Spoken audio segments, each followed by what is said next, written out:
Donc, dans les lois de la réfraction et de la réflexion, ce qu'il faut savoir, c'est que euh, on a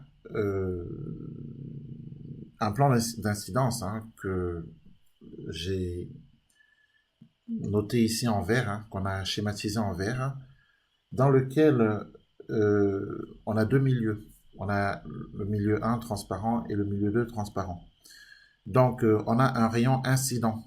Le rayon incident, c'est le rayon qui arrive du milieu 1 pour traverser le milieu 2 quand il se réfracte, en se réfractant, Ok. c'est-à-dire en changeant de direction. Donc, ce qu'il faut comprendre ici, c'est que lorsque la lumière passe d'un milieu transparent 1 à un milieu transparent 2, eh bien, ce qui est important de comprendre ici, c'est qu'elle va changer de direction. Ça a changé. Hein. Ok. Voilà. Elle va changer de direction et ce changement de direction implique que l'angle I1 que nous avons ici, d'incidence, ne sera pas égal à l'angle I2 de réfraction. Parce que s'il n'y avait pas de changement de direction, I1 serait égal à I2. Mais comme il y a changement de direction, I1 n'est pas égal à I2. Puisque justement, il y a réfraction. Hein. Oui, oui, oui. Ok. Donc, ce qu'il faut davantage comprendre ici, c'est que la réfraction de la lumière a été mise en évidence par Descartes. Ok. En fait, Descartes avait remarqué que la lumière blanche pouvait être décomposée. La lumière blanche pouvait être décomposée en traversant un prisme. Et elle pouvait également être recomposée en traversant un prisme. C'est ce que Descartes avait remarqué. Ok. Alors,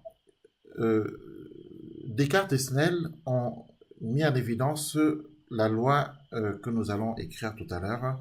Dans tous les cas, il faut penser que la surface de séparation de deux milieux transparents, c'est ce qu'on appelle le dioptre. Je pense qu'il faut savoir ça par cœur. Ouais. Voilà. Les rayons lumineux, on le voit bien, le rayon incident et le rayon réfracté, on voit bien qu'ils se propagent dans le même plan, dans le même plan d'incidence. Je comprends bien, tiens, ok. Voilà, ce plan qui est appelé plan d'incidence. Donc ça, c'est important.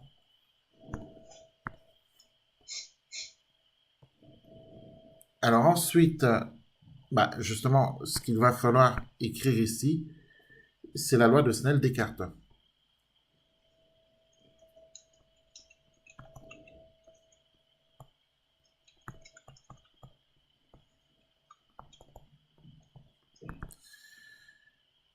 Alors, d'après la loi de Snell-Descartes, il faut penser que l'angle d'incidence I1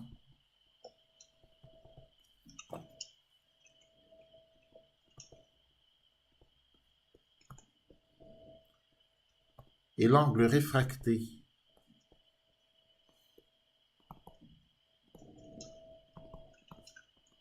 I2 sont liés par Audio. la relation, et c'est cette relation qui est importante pour nous, ils sont liés par la relation N1 fois sinus de I1 égale N2 fois sinus de I2. Alors, il faut penser que N1, c'est l'indice du milieu 1. C'est un nombre sans unité.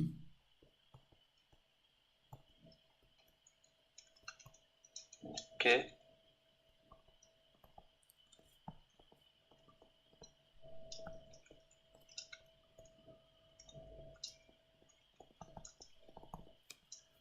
N2, c'est l'indice du milieu 2. Là aussi, il n'a pas d'unité.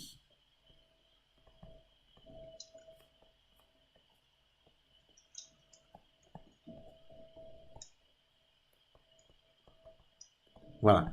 Voici donc la loi de Snell-Descartes. Ok. Et c'est cette loi de Snell-Descartes que l'on va appliquer lors de nos exercices. Euh, il faut penser que les angles sont mesurés par rapport à la normale. La normale se trouve là. La normale, c'est cette droite que je vais marquer ici. Cette droite-ci, là, en pointillé, là. La Ok. droite en pointillé, c'est la normale. D'accord? Normal, oui. C'est précisément la normale au dioptre. Autrement dit, la normale à la surface de séparation de deux milieux transparents. D'accord? Et Ok. il faut penser que les angles sont mesurés par rapport à la normale, au point d'incidence I. Hein, puisque le point I, c'est le point d'incidence. Ok. Alors, le phénomène de la réflexion de la lumière se produit de la façon suivante. Il faut penser que lorsque la lumière se propage dans un milieu d'indice N1, je rappelle que le milieu 1 transparent est le milieu d'indice N1. Ok.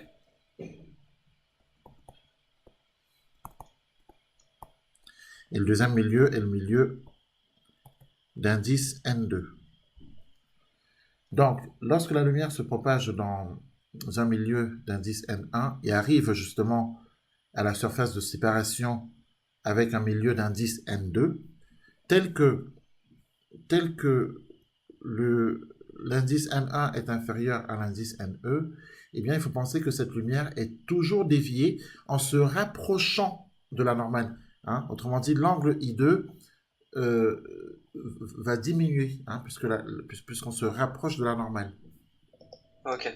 Je comprends. Ok. Et ça, on peut l'écrire, c'est important. En revanche, lorsque la lumière se propage dans un milieu d'indice N1 et arrive à la surface de séparation avec un milieu d'indice N2 tel que N1 est non pas inférieur mais supérieur à N2, elle est bien sûr déviée, mais elle s'éloigne de la normale. Autrement dit, la déviation va faire ça.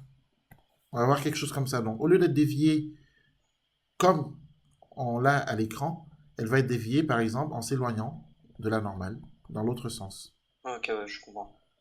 Donc, autrement dit, l'angle de réfraction sera beaucoup plus grand, sera supérieur à l'angle d'incidence. Est-ce que c'est compris? Ok, je comprends.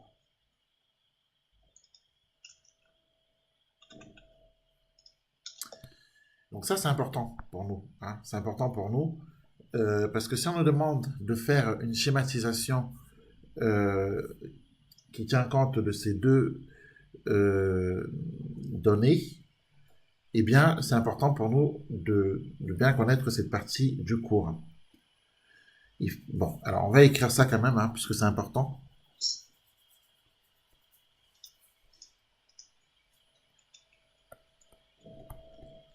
Alors, la réflexion de la lumière.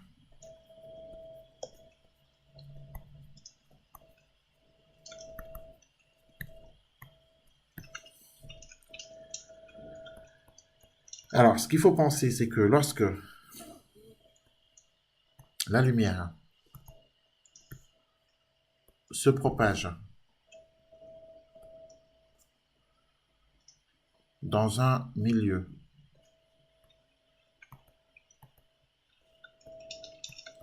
d'indice N1 et arrive à la surface de séparation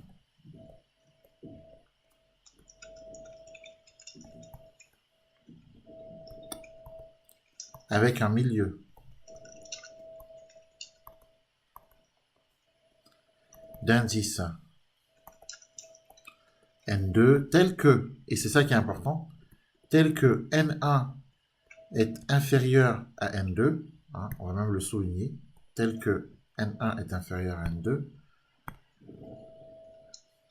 eh bien, il faut savoir que elle est toujours déviée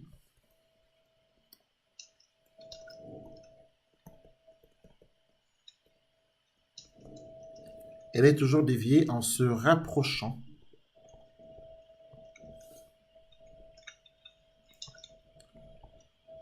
de la normale.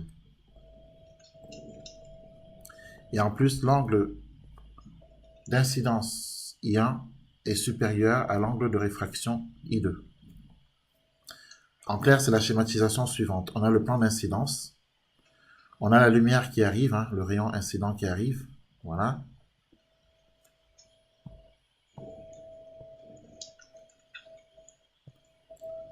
On a un rayon incident qui arrive. L'indice N1 ici est inférieur à l'indice N2. Je rappelle qu'ici on a un milieu 1 d'indice N1. Ici on a un milieu 2 d'indice N2.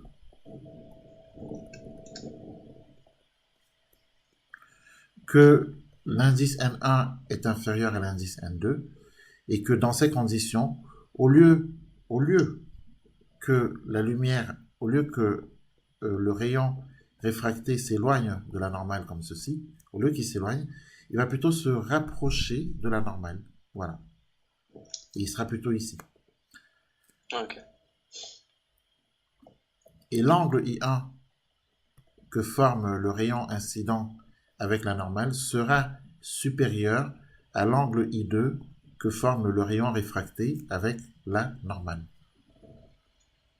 On a bien sûr I1 supérieur à I2. Ok? Ok. Maintenant, à l'inverse, en revanche,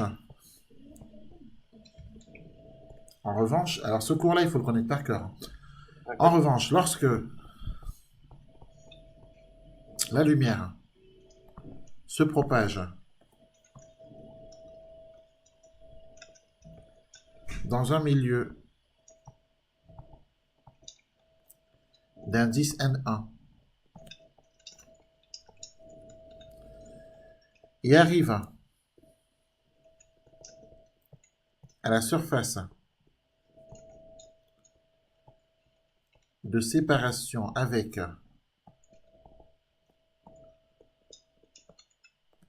un milieu d'indice N2 tel que N1 est supérieur à N2 et non inférieur à N2 comme tout à l'heure, alors cette lumière, ce rayon d'incidence est dévié et s'éloigne de la normale. D'accord? Il ne se rapproche pas, il s'éloigne. Donc ça, on va l'écrire. Donc, elle est déviée. Autrement dit, il y a bien sûr réfraction, hein, puisque la déviation implique qu'il y a réfraction, puisque la déviation, c'est un changement de direction. Donc, elle est déviée, donc il y a bien sûr réfraction, mais il y a déviation en s'éloignant de la normale. Ok.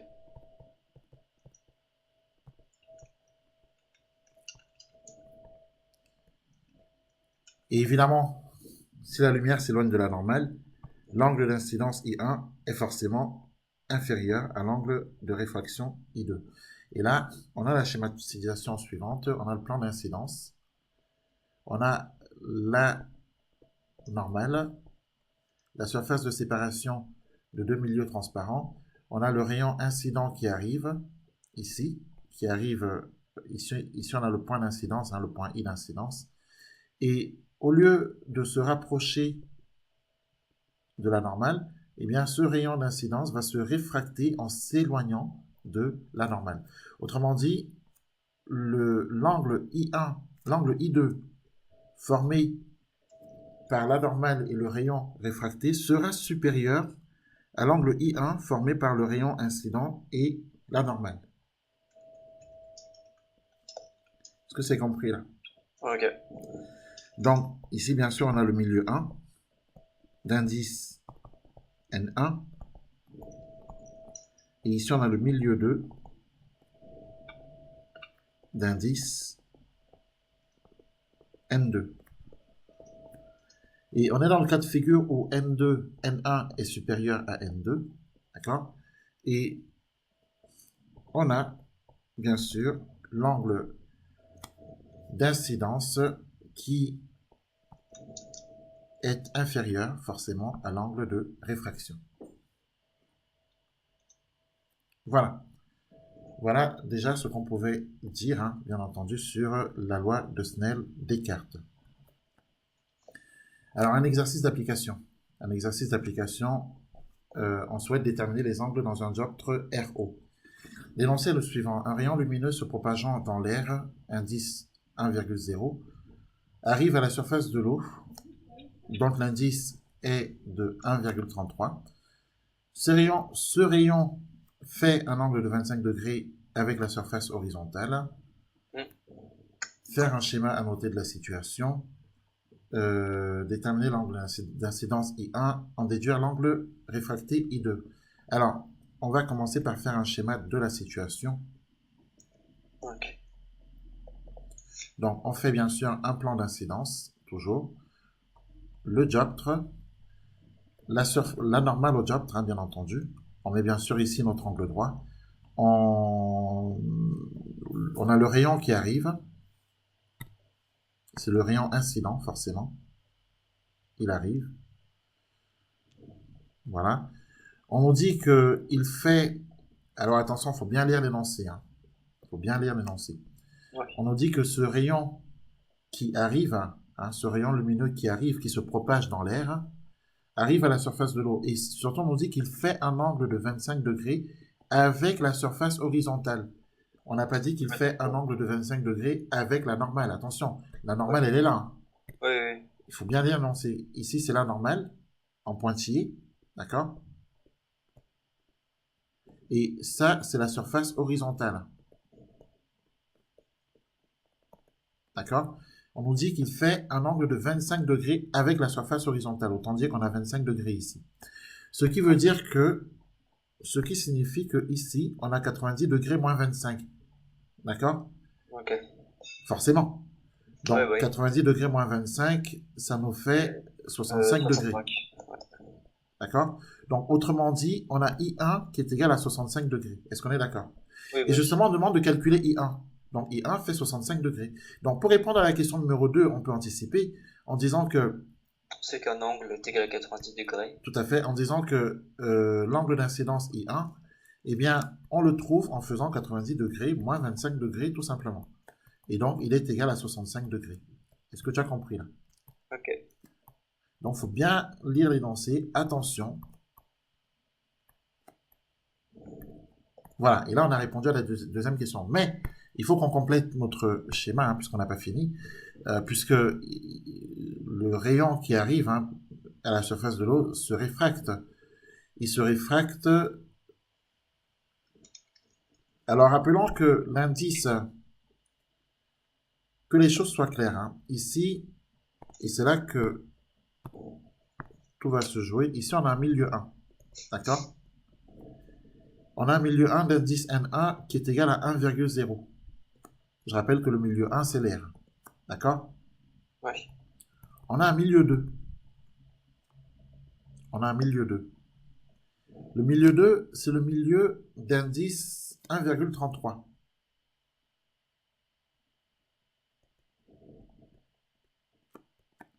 Et ce milieu, c'est l'eau. D'accord? Okay. Donc, on a dit tout à l'heure que quand N1, l'indice du milieu 1, est inférieur à l'indice du milieu 2, que nous a dit le cours? Et là, on revient en arrière. Quand N1 est inférieur à N2, qu'est-ce qu'on sait? Eh bien, on sait que I1 est supérieur à I2. Autrement dit, le rayon incident est dévié en se rapprochant de la normale. D'accord? Okay. Donc, on a une déviation en se rapprochant de la normale. Donc, ça veut dire quoi? Ça veut dire que quand je fais mon schéma, donc ici, s'il n'y avait pas de déviation, ça irait comme ça. Est-ce qu'on est d'accord? Bon. Oui. Mais comme il se rapproche de la normale, il va donc falloir le faire dans ce sens. Évidemment, si je le fais comme ceci, on est bien d'accord que si je fais mon rayon réfracté de la façon suivante, évidemment, si je l'amène comme ça, si je l'amène par là, mon schéma, il est faux. Oui. Puisqu'il s'éloigne de la normale. D'accord? Donc, et c'est pas juste, puisque N1 est strictement inférieur à N2. voilà, pour le construire comme je le fais là, il aurait fallu qu'on ait N1 supérieur à N2. Oui. D'où l'importance du cours. D'où l'importance. C'est pour ça qu'il est important de connaître le cours. Hein. Donc, du coup, on est bien d'accord, ce rayon ne s'éloignera pas de la normale. Il va plutôt se rapprocher hein, de la normale, et donc, du coup, on va plutôt le faire comme ceci. Ok. OK? Et là, on a l'angle I2 de réfraction. Est-ce que c'est compris? Oui. Ok. Donc, tu vois très bien à quel point cette propriété est importante.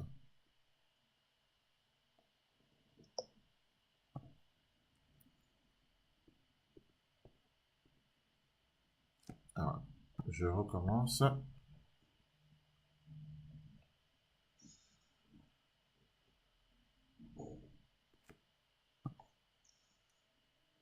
Donc, s'il n'y avait pas réfraction, ça irait tout droit, mais il y a réfraction en se rapprochant de la normale, et donc on est ici.